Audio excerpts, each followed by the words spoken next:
Hello hi, నేను మీ శ్రావణి. ఇప్పుడు నేను మీకు ఒకటి స్వీట్ రెసిపీ చూపిస్తున్నా. అదేంటంటే ఈ దొడ్డు రవ్వతోన రవ్వ భక్షాలు అన్నమాట. అయితే ఇక్కడ ఫస్ట్ మనం స్టార్టింగ్ పిండి కలుపుకోవాలి. ఇందులో కొంచెం సాల్ట్ వేసి మనం ఇది పిండి పూరి పిండిలాగా కలుపుకుందాం. కొంచెం సాల్ట్ వేసుకోవాలి. ఏ స్వీట్లో అయినా కొంచెం సాల్ట్ ఒక చిటికెడు ఇట్లా వేసుకోవాలి. ఇప్పుడు పూరి పిండిని కలుపుకుందాం. ఫస్ట్ ఇది పిండి నానితే మనకు అంతవరకు రవ్వను చేసుకోవచ్చు. ఇక్కడ పిండి రెడీ అయిపోయింది. ఇందులో కొంచెం పైన నెయ్యిని వేసుకొని పక్కన పెట్టేసుకుందాం. ఇంకా ఇది మొత్తం పిండిని కలిపేసుకొని పక్కన పెట్టుకుందాం. ఇక్కడ నేను దొడ్డు రవ్వ ఒక పెద్ద గ్లాస్ తీసుకున్నా. దీన్ని నెయ్యిలో వేయించుకుందాం. ఇప్పుడు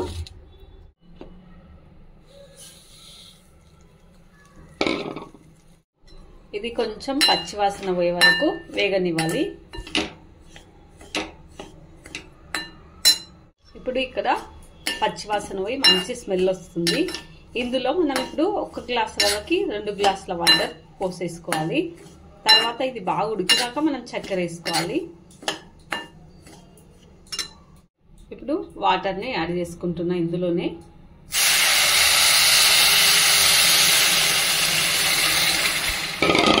కొంచెం కలర్ కోసం భక్షాలు, ఇంకా ఇలాచీలు కూడా వేసుకుందాం.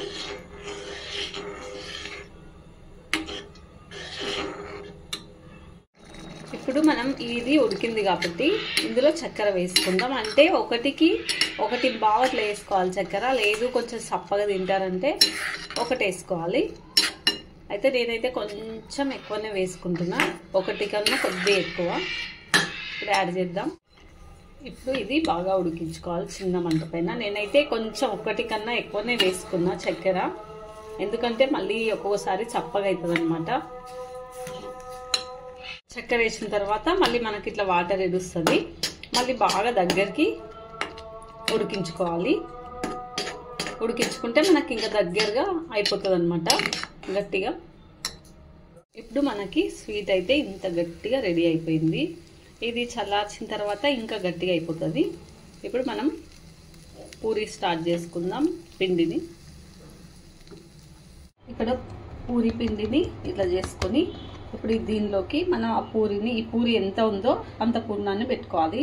నాకు 1 హ్యాండ్లో మొబైల్ ఉంది కాబట్టి ఇందులో పెట్టుకొని చూపిస్తాను. అయితే ఇక్కడ నేను పిండితోనే పూరి చేసుకుంటున్నాను అనమాట, ఆయిల్తో కాదు. మనం చిన్న చిన్న పూరీలుగా చేసుకుందాం వీటిని.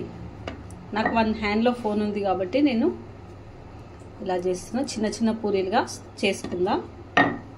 ఇక్కడ భక్షాలు అన్నీ ఇట్లా చేసుకున్నాను అనమాట. నేను కొంచెం తిక్కుగానే చేసుకున్నా, ఎందుకంటే ఇది మనకు స్టఫింగ్ లోపల తెలియాలి కాబట్టి టేస్ట్. ఇప్పుడు వీటిని ఆయిల్లో వేయించుకుందాం. ఇప్పుడు ఆయిల్ పెట్టుకున్నా నేను. ఒకటి వేయించుకుందాం.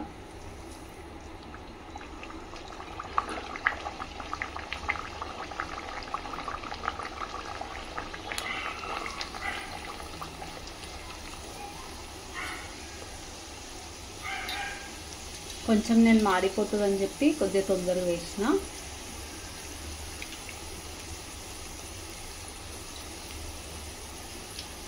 నేను కొంచెం ఇవి లావుగా చేసుకున్నాం కాబట్టి ఇట్లా మనకి మంచిగా పొంగుతుంది.